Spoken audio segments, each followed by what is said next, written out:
From being able to connect and give me real world notifications around my house, whenever a door locks, someone approaches my driveway, this box, the Apple TV, really is a powerful tool. And I actually swapped it out with all my Chromecast. So all my TVs around my household are finally now paired with an Apple TV. And the differences is night and day. I actually really prefer it over like some built-in smart TV operating systems like WebOS on LG and stuff. It's much quicker, snappier, and I'm not bombarded with a bunch of annoying ads. Even the Chromecast is guilty of doing that. And so in this video, I'm going to go ahead and give you my reasons why the Apple TV is just absolutely amazing and how my experience has been like with it. So of course, timestamps and everything will be in the video description down below for your pleasure.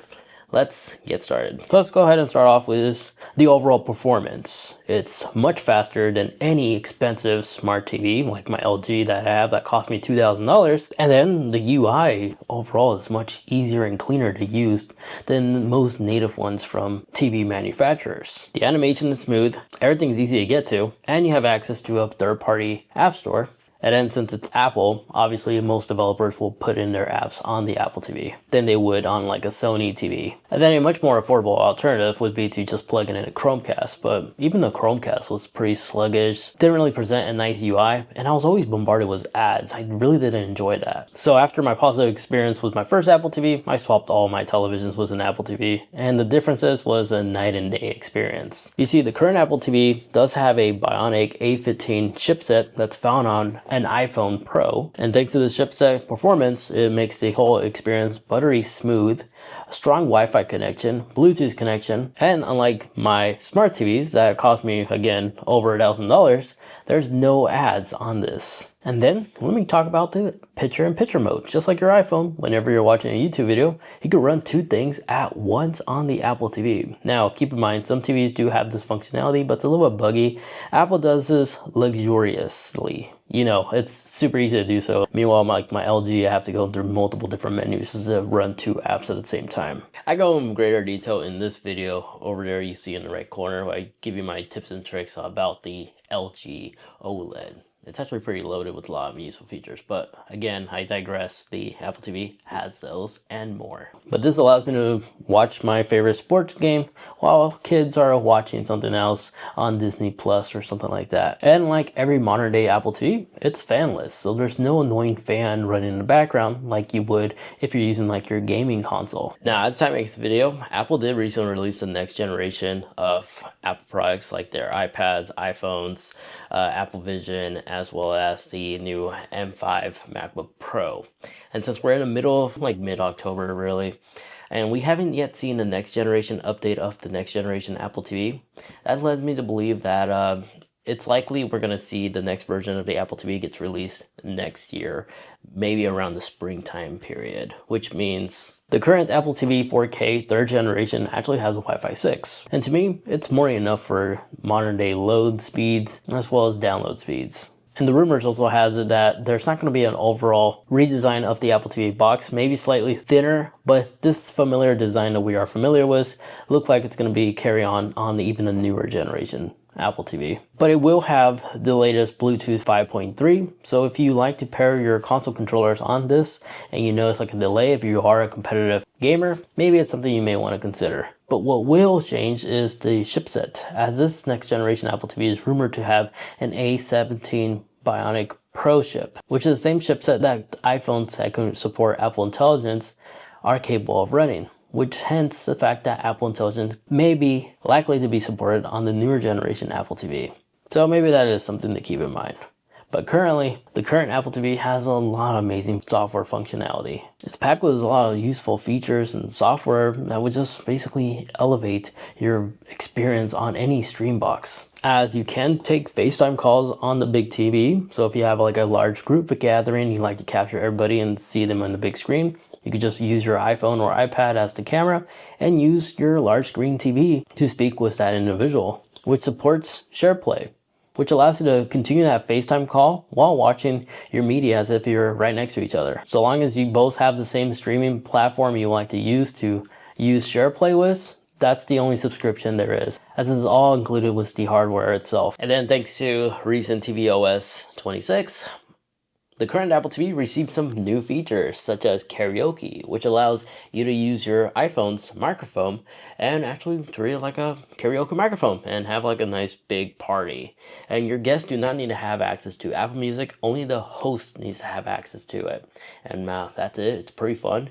You can also become a DJ as well, as you have the ability to use SharePlay, where anybody in the household can scan a QR code and just continue to add music onto the next track, and allows everybody to basically connect to it so long as you're using an iPhone for free. It's really fun when having those large gatherings.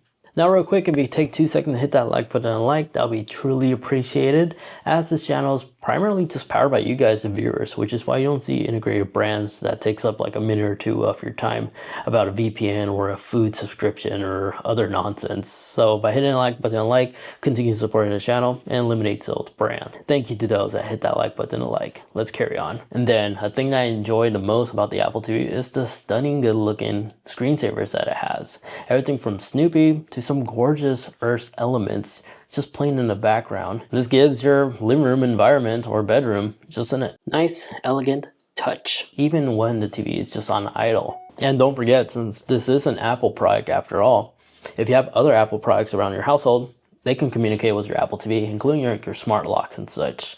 So if you have a pair of AirPod Pros or AirPods in general, and you put these on, you can stream the audio from the Apple TV to the AirPods. This way you don't disturb your spouse when you're about to get ready to go to bed, as it just effortlessly just connects, and you can still utilize spatial audio just like you could on your iPhone. And the control center is much easier to access than it is on your television, where you can simply just start like a bedtime timer from 15 to 30 an hour for the TV to automatically turn off. And yes, it does continue to have Bluetooth support for third-party headphones, so if you don't have like native first-party AirPods, you can always connect something like Sony's onto these things, as you would be able to connect like a third-party Xbox or PlayStation or even Nintendo Switch controller. Now out of box, it does give you a nice solid feeling controller, and it has some interesting features. You see, losing a controller, I'm sure we all have done that. There's a fun little tracker built into this, so you can use your phone, your iPhone, to help locate it. But let's say, for example, you just don't feel like using the remote or getting out of the couch and actually reach and grab it. Well, if you have your iPhone nearby or an iPad,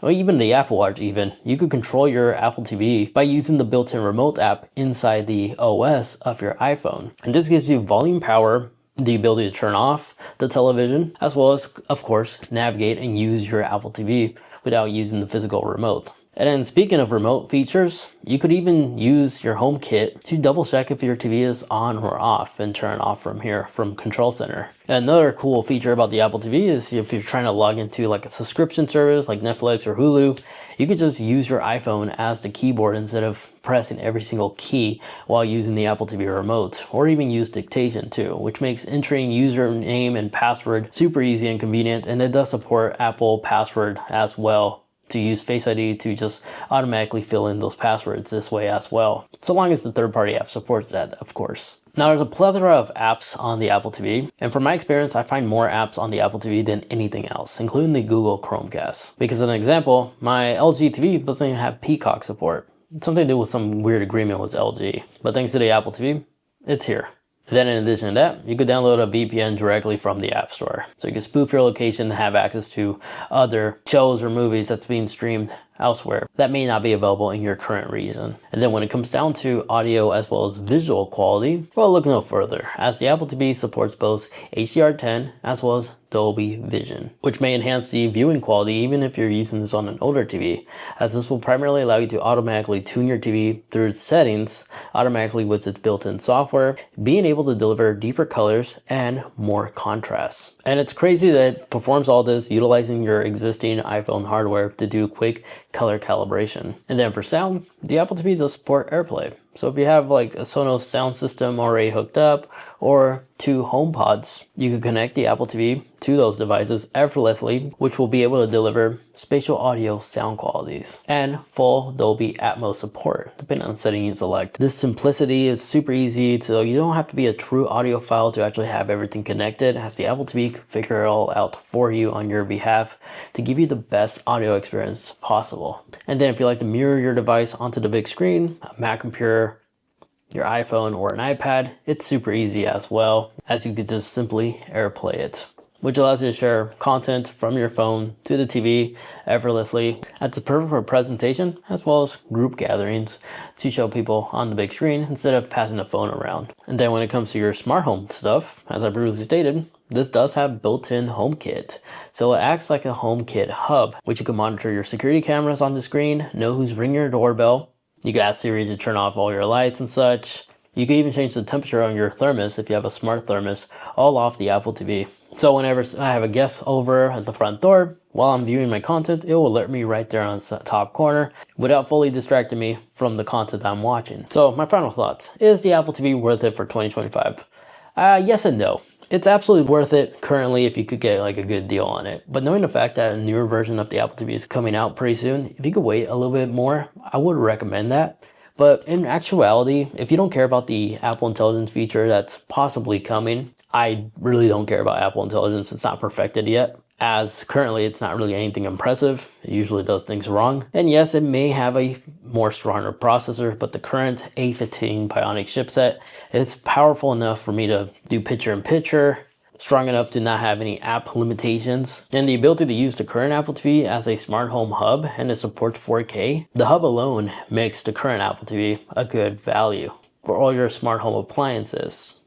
Because there has been time where my Wi-Fi just randomly gives up and goes out for a couple of minutes, but all my smart home locks, cameras, and stuff like that are still able to wirelessly connect to the Apple TV and keep them all connected and synchronized. As the current Apple TV is blazing fast, its overall performance is amazing for a streaming box. Not once has this really crashed on me, so I'm really quite impressed to the point where, yeah, it's absolutely worth it, even the current generation in 2025, especially if you can find like a discount on it.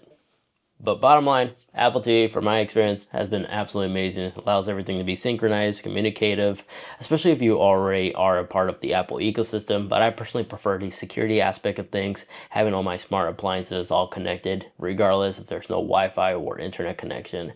It keeps everything synchronized and communicative. But let me know in the comment section, how's your experience with the Apple TV has been like? Do you own one? Have you been around one? And if you have a device that you could recommend that's better than the Apple TV, feel free to comment down below for the rest of us. I'm very curious to hear what everybody else has to say. Now, if you wish to watch more, maybe you'd like to see a more in-depth tour of the latest version of this tvOS 26 firmware update that gave us more additional features, I covered that in greater detail in this video over there. Thank you so much for watching.